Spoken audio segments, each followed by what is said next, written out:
Hello everyone! Today we're looking at the current military landscape of Venezuela, a nation whose armed forces play a crucial role in its politics and security. Here are the top 15 military things to know about Venezuela right now. Number 1. The National Bolivarian Armed Force.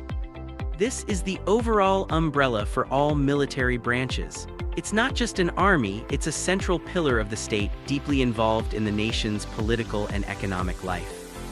When we talk about power in Venezuela, we are talking about the National Bolivarian Armed Force known as the FANB. To understand this institution, you have to look beyond just soldiers and tanks. The FANB is a political, economic, and military power, all rolled into one. Let's break it down into three key areas: its mission, its structure, and its unique role in the nation. First, its mission. The FANB has a dual purpose, written right into the country's constitution. The first is the traditional role, to defend Venezuela's sovereignty from external threats. But the second is just as important, to guarantee internal order and to ensure the stability of the state. In practice, this means protecting the government in power. This internal mission makes it very different from the armed forces of many other countries. Second, its structure. The FANB is composed of 4 traditional branches, plus a 5th unique component. 1. The Army. This is the largest branch focused on ground operations. Its main forces are strategically positioned along the border with Colombia. 2. The Navy, tasked with protecting Venezuela's extensive Caribbean coastline and crucially its offshore oil and gas fields, the lifeblood of the nation's economy. 3. The Air Force. This branch manages a fleet of combat aircraft, most notably the Russian-made Sukhoi Su-30 fighter jets, which are the pride of Venezuela's air defense. 4. The National Guard. This is the branch you are most likely to see. They are responsible for internal security, riot control, and border patrol. They function as a hybrid between soldiers and police. And then there is the 5th component, which is unique to Venezuela. The Bolivarian Militia. This is a massive civilian reserve force, reportedly millions of members strong. It was created to involve the entire population in national defense, according to the government's vision. They are seen as the shield of the Bolivarian Revolution. Third, and perhaps most importantly, its unique political and economic role. The FANB is deeply woven into the fabric of power in Venezuela. Political loyalty. The loyalty of the high command is crucial for the survival of the government. Senior military officers often hold key positions in the cabinet and in state-run companies. Economic influence. The military has significant control over strategic sectors of the economy, particularly oil, mining, and food distribution. Many state-owned enterprises are run by active or former military officers. This gives the armed forces an enormous economic power base far beyond the battlefield. In summary, the National Bolivarian Armed Force is not just a defense force. It is an institutional pillar that combines national sovereignty, internal political control, and vast economic interests. To understand the FANB is to understand modern Venezuela itself. Number 2. The strategic command of the Bolivarian military.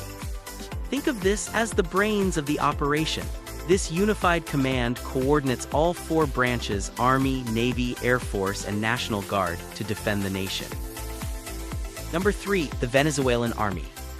The largest branch with a primary focus on ground defense.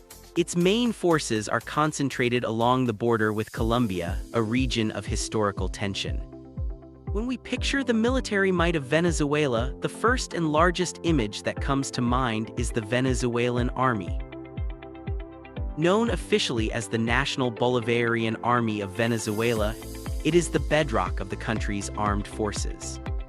Let's explore this crucial institution by focusing on its core mission, its formidable equipment, its strategic positioning, and its unique role within the nation. First, its core mission. The Army's primary duty is ground defense. It is responsible for securing Venezuela's vast and diverse territory, from its long and often tense border with Colombia to the remote Amazonian jungles in the south and its strategic coastal areas. However, its role has expanded beyond traditional defense.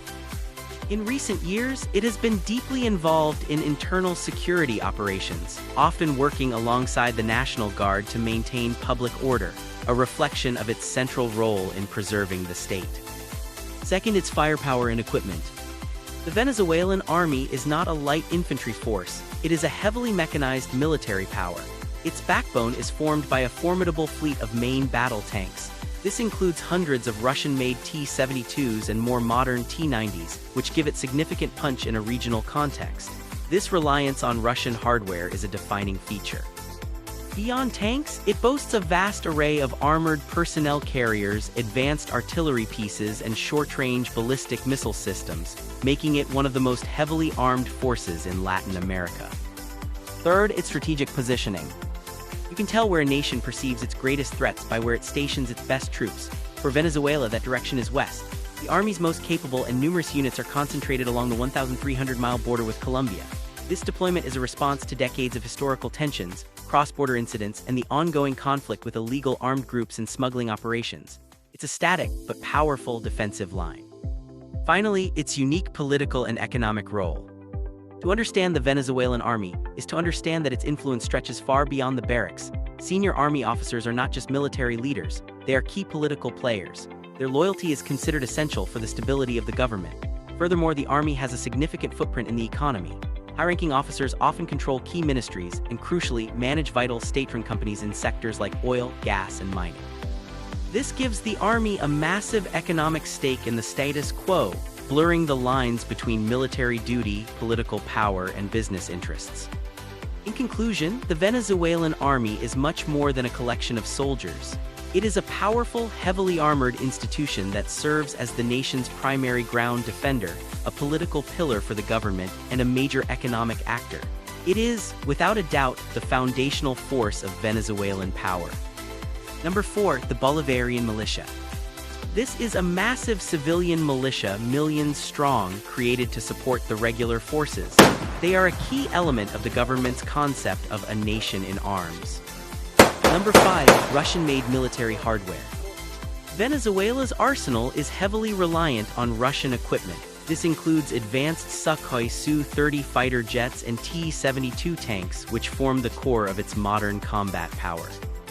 When we talk about the modern Venezuelan military, we are, in large part, talking about Russian military hardware.